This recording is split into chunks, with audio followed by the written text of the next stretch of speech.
सो hello दोस्तों, welcome back to new video. तो दोस्तों, हिमाचल प्रदेश विश्वविद्यालय की नौकरियों से रिलेटेड कुछ इंपॉर्टेंट नोटिफिकेशन सामने आई हुई थी, कुछ जानकारी हमारे पास पहुंची थी। सोचा आप सभी लोगों को इसके बारे में बता दें। तो जैसे कि आप लोगों को पता ही है कि कुछ साल पहले की हिमाचल प्रदेश विश्वविद्यालय में कुछ पोस्ट एडवर्टाइजमेंट की गई थी और यहाँ पर उन पदों को भरवाया भी गया। इसी के साथ फीस भी ली गई, लेकिन उन पदों को आगे जो है वो पोस्टिंग या फिर कैंडिडेट से कोई इंटरव्यू या फिर कोई रिटन एग्ज़ाम नहीं लिया गया, जिस पर जो है अब सवाल खड़े होना शुरू हो चुके हैं। इसी के साथ यहाँ पर आप लोगों को बता दें कि जो इन्फॉर्मेशन रहेगी वो काफ़ी इंपॉर्टेंट रहेगी। नॉन टीचिंग स्टाफ पर जो रिक्रूटमेंट कुछ सालों पहले आउट की गई थी, लेकिन जो है वो उसमें आगे कोई भी काम नहीं किया गया। आप युवाओं ने भी इसमें आवेदन ज़रूर किया होगा, अपने अपने एप्लीकेशन फ़ीस दी होगी, लेकिन अब क्या यहाँ पर इंफॉर्मेशन निकल कर आ रही है वो हम आप लोगों को बताते हैं। तो देख सकते हो, नोटिफिकेशन आप सभी लोगों की मोबाइल स्क्रीन पर इस टाइम दिख रही होगी। तो एचपीयू की पुरानी भर्तियों पर जवाब तलब, कोर्ट में 5 सितंबर से पहले हल्फनामा दायर करने के लिए कहा। पहले फाइनेंस कमेटी की बैठक में फैसला लेगी एचपीयू। तो जैसे कि मैंने आप लोगों से कहा ही हुआ है कि गैर शिक्षक कैटेगरी की भर्ती जो है वो विज्ञापन निकालना और फिर एग्ज़ाम न लेना जो है वो भारी पड़ गया है हिमाचल प्रदेश विश्वविद्यालय को।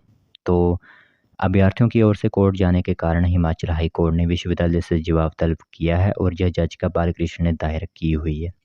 इसी के साथ हिमाचल हाई कोर्ट ने विश्वविद्यालय को 5 सितंबर तक का वक्त दिया हुआ है। इससे पहले आप लोगों को बता दें तो विश्वविद्यालय को हलफनामा दायर करने के लिए पुरानी भर्तियों के मामले में जो स्थिति साफ करनी होगी। तो इसमें थोड़ी से आंकड़े अगर आप लोगों को मैं बता दूं कि कब से ये भर्तियां भरी गई थी और कई कारणों के कारण जो है ये भर्ती नहीं करवाई गई, वो यहाँ सुनिए। तो गौरतलब है कि हिमाचल प्रदेश विश्वविद्यालय ने वर्ष 2020 से 2022 तक की 3 साल में जो है वो गैर शिक्षक कैटेगरी में करीब 20 वर्गों में भर्ती विज्ञापन निकाले थे, लेकिन एग्ज़ाम जो है वो नहीं लिए।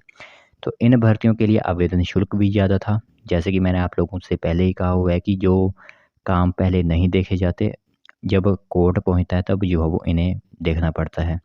कि यहाँ पर 2020 से जो है वो 2022 तक जो है वो गैर शिक्षक भर्तियों के एडवर्टाइजमेंट जारी किए गए। वहाँ पर फीस भी काफ़ी बढ़ा चढ़ा कर रखी गई और कैंडिडेट्स ने अपने मुताबिक जो है वो फीस भी वहाँ पर दी, क्योंकि उन्हें तो पता ही था कि नॉन टीचिंग स्टाफ वगैरह की रिक्रूटमेंट निकली हुई है, वो इसे आवेदन करेंगे। तो वहाँ पर फ़ीस भी दी गई, लेकिन जब बात आई एग्ज़ाम की तो कई बार कोरोना बीच में आ गया, कई बार इलेक्शंस बीच में आ गए, जिस कारण जो एग्ज़ाम जो होते हैं वो हो ही नहीं पाए, जिस कारण जो है वो ना तो कैंडिडेट्स को उनकी फ़ीस वापस की गई, ना तो कोई यहाँ पर इंफॉर्मेशन दी गई। तो विश्वविद्यालय की ओर से बार बार बेरोजगारों से इस तरह किए जा रहे मजाक से बाद जो है यह मामला अब कोर्ट पहुँच चुका है। 6 अगस्त को इस मामले में जो होगी सुनवाई के दौरान कोर्ट ने जो है विश्वविद्यालय के अधिकारियों को कोर्ट में उपस्थित रहने को कहा था।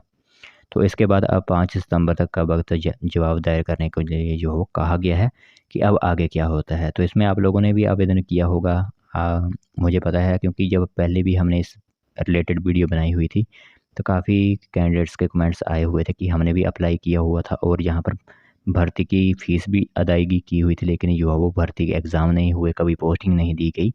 तो इस तरह एक बार नहीं हुआ है, काफ़ी बार और 20 वर्गों में जो है यह एडवर्टाइजमेंट जारी की गई थी, लेकिन आज तक जो है वो इनके एग्ज़ाम वगैरह नहीं हुए। तो बेरोज़गारों ने तो अपनी जेब से जो पैसे निकाले हुए हैं, उन्हें तो जो है वो दुःख होगा ही इससे रिलेटेड। तो यह इन्फॉर्मेशन थी एचपीयू की पुरानी भर्तियों से रिलेटेड कि जो नॉन टीचिंग स्टाफ की रिक्रूटमेंट आउट की गई थी, उसमें आज तक एग्ज़ाम नहीं हुए और ना ही अदायगी वापस की गई कैंडिडेट्स को।